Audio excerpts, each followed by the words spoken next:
ಯುದ್ಧ ವಿರಾಮದ ಬೆನ್ನಲ್ಲೇ ಕಚ್ಚಾ ತೈಲ ಬೆಲೆ ಕುಸಿತ ಕಂಡಿದೆ. $100ಗಿಂತ ಕಡಿಮೆಗೆ ಕುಸಿದಿದೆ ಕಚ್ಚಾ ತೈಲದ ದರ. ಬ್ರೆಂಟ್ ಕಚ್ಚಾ ತೈಲದ ದರ ಇವತ್ತು 13.6ರಷ್ಟು ಇಳಿಕೆ ಆಗಿದೆ.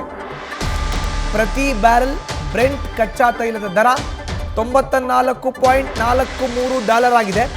ಇವತ್ತು WTI ಕಚ್ಚಾ ತೈಲದ ಬ್ಯಾರೆಲ್ ದರ $96.82. ಹೆಚ್ಚಿನ ಮಾಹಿತಿ ನೀಡ್ತಾರೆ ನಮ್ಮ ಪ್ರತಿನಿಧಿ ಚಂದ್ರಮೋಹನ್. ನೇರ ಸಂಪರ್ಕಕ್ಕೆ ಜಾಯ್ನ್ ಆಗಿದ್ದಾರೆ.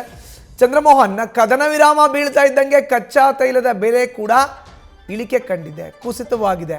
ಈಗ ಪ್ರತಿ ಬ್ಯಾರೆಲ್ಗೆ ಎಷ್ಟಿದೆ ಕಚ್ಚಾ ತೈಲದ ದರ?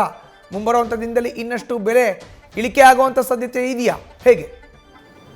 ಹೌದು ಮಧುಸೂದನ್, ಮುಖ್ಯವಾಗಿ ಈಗ ಅಮೆರಿಕ ಮತ್ತು ಇರಾನ್ ನಡುವೆ ತಾತ್ಕಾಲಿಕ ಕದನ ವಿರಾಮ ಘೋಷಣೆ ಆಗ್ತಾ ಇದ್ದಂತೆ ಅಂತಾರಾಷ್ಟ್ರೀಯ ತೈಲ ಮಾರುಕಟ್ಟೆಯಲ್ಲಿ ಕಚ್ಚಾ ತೈಲದ ಬೆಲೆ ಕೂಡ ಇಳಿಕೆ ಆಗಿದೆ. ಫೆಬ್ರವರಿ 28ನೇ ತಾರೀಕು ಯುದ್ಧ ಆರಂಭವಾಗೋಕ್ಕಿಂತ ಮುಂಚೆ ಕಚ್ಚಾ ತೈಲದ ಬೆಲೆ ಪ್ರತಿ ಬ್ಯಾರೆಲ್ಗೆ ಸುಮಾರು $65 ಇತ್ತು.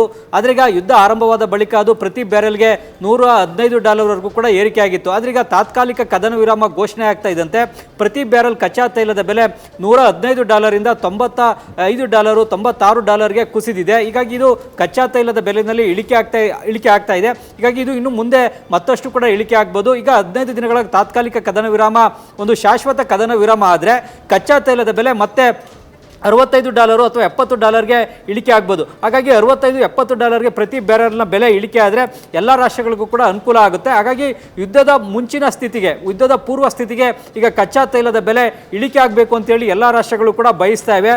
ಈಗ ಕದನ ವಿರಾಮ ಘೋಷಣೆ ಆಗಿರೋದ್ರಿಂದಾಗಿ ಹೊರ್ಮುಜ್ ಜಲಸಂಧಿ ಕೂಡ ಓಪನ್ ಆಗುತ್ತೆ. ಹೊರ್ಮುಜ್ ಜಲಸಂಧಿಯ ಮೂಲಕವೇ ಗಲ್ಫ್ ರಾಷ್ಟ್ರಗಳಿಂದ ಕಚ್ಚಾ ತೈಲ ಏಷ್ಯಾದ ರಾಷ್ಟ್ರಗಳಿಗೆ ಮತ್ತು ಯುರೋಪ್ನ ರಾಷ್ಟ್ರಗಳಿಗೆ ಸಾಗಾಟ ಆಗುತ್ತೆ. ಈ ಕಾರಣಕ್ಕಾಗಿಯೇ ಈಗ ಕಚ್ಚಾ ತೈಲದ ಬೆಲೆ ಇಳಿಕೆ ಆಗಿದೆ ಅಂತಾರಾಷ್ಟ್ರೀಯ ತೈಲ ಮಾರುಕಟ್ಟೆಯಲ್ಲಿ. ಮಧುಸೂದನ್, ಧನ್ಯವಾದ ಚಂದ್ರಮೋಹನ್ ನಿಮ್ಮ ಮಾಹಿತಿಗೆ.